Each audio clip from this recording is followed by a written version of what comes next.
I think they are more disposable. They have accepted to give their life for their new family. All right, let's see what the French Foreign Legion's about. Let's go. It's been called an army of thieves and cutthroats. I had gotten in some trouble back in the States.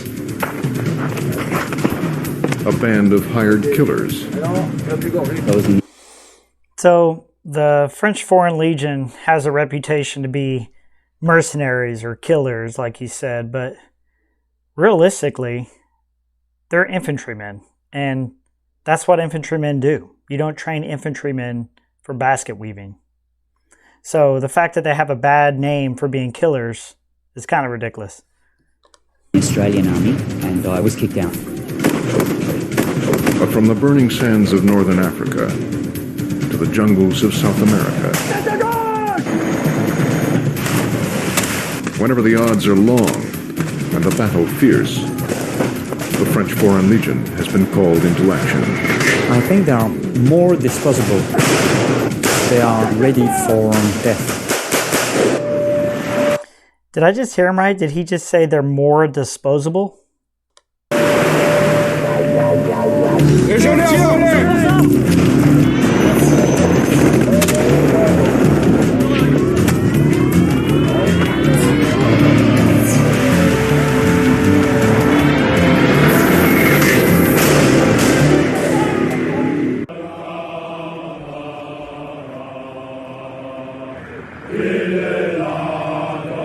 Few know the Legion still exists.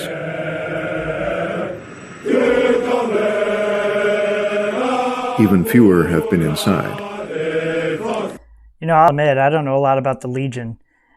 I'm wondering if they give this white cap to Legionnaires or recruits to teach them how to take care of it, because it's white.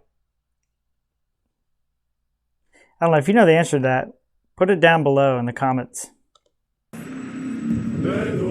Since its inception nearly 2 centuries ago, the Legion goes where a Legionnaire is most needed. They're part of the regular French army. But no one holding a French passport is allowed to join. Only foreigners can enlist. That kind of boggles my mind that no French citizen can join the Legionnaire. I would imagine that there's probably a small percentage of French citizens. What better way to say, hey, we're sending the guys to this conflict, but don't worry, we're not sending any French citizens. We have an entire legion of other citizens that we are sending on our behalf. And once you're in, you may not make it out.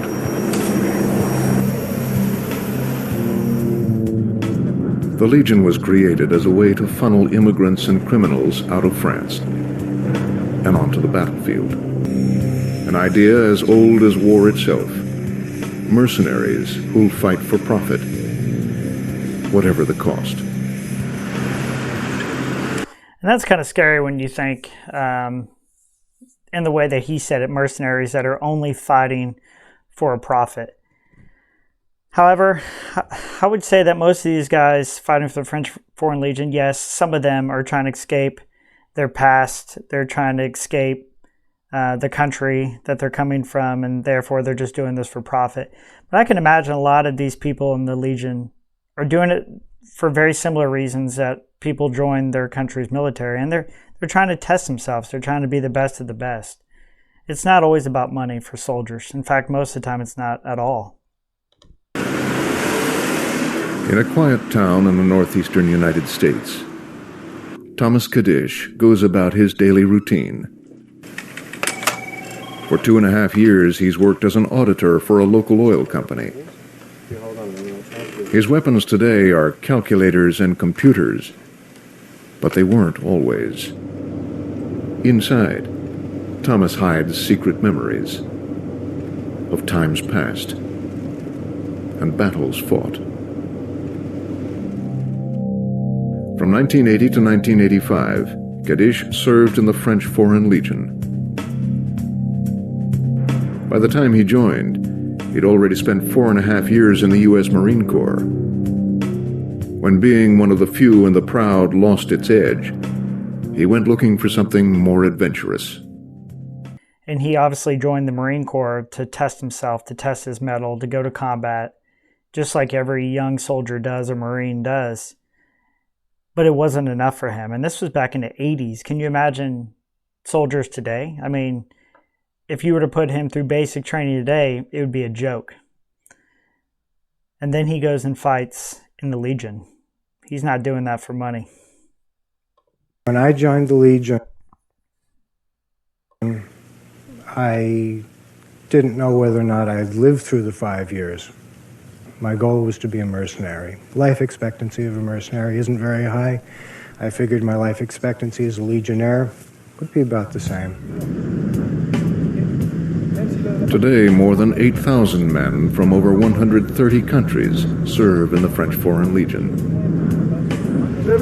Chinese, It's not a lot. British, Australians, Finns, Americans. Colonel Bouquin is the commander of the Legion's elite 2nd Parachute Regiment. There's only one difference between the French Foreign Legion and the rest of the French army. It is the fact that we accept foreigners.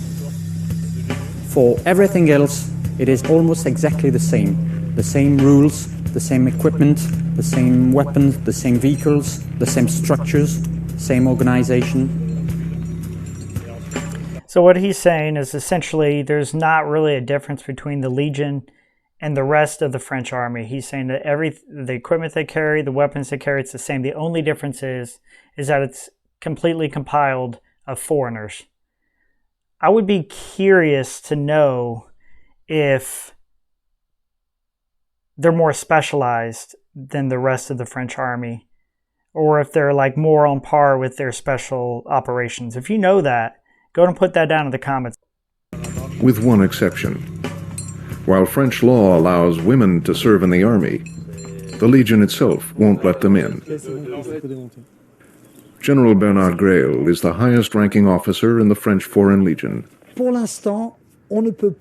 For the moment, it is impossible for us to accept women into the Legion because our training system and our day-to-day life within the Legion just won't allow it.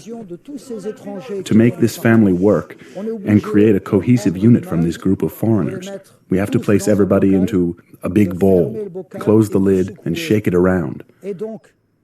And like they do in other countries, we can't separate the men from the women. Each man is here by his own choice.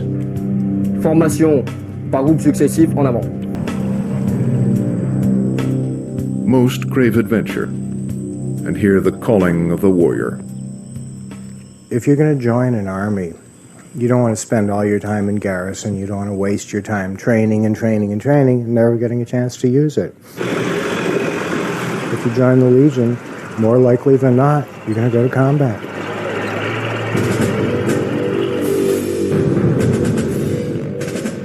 This is where their story begins. Paris, Fort de Nogent, the entry point into the Legion. Millions of men have passed through these gates into a dark and secretive world where only 1 in 12 is accepted. Are they low odds because of the fact that a lot of people are coming there that have no training at all? Or is it just that much of a strenuous program? It's the only institution of its kind in the world.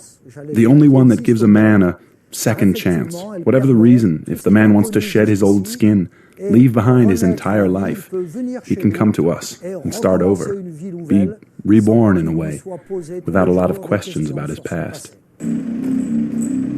The point is that when everything is all right for you in your life, you don't get the ID to join the French Foreign Legion. Only people who had some kinds of failure in their life get the ID to join the Legion. That's to say that they had a problem. All right. Well, that's pretty interesting because he's saying that you cannot join the Legion if you did not have an issue. So if we refer back to that Marine Corps guy, we can't just say that he joined straight from the Marine Corps, went straight into the Legion. There had to be some sort of issue in between there, and I'm assuming his excuse of training and never seeing combat is probably not going to cut it. So maybe there's something there. Not everyone comes with baggage, but some do.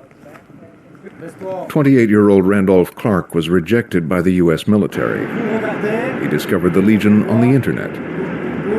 2 months later, he arrived in Paris. When I was around 18, 19, I had gotten in some trouble back in the States. And kind of sailed around a bit, went to college. I decided that I needed to make something happen. Sounds like a country boy.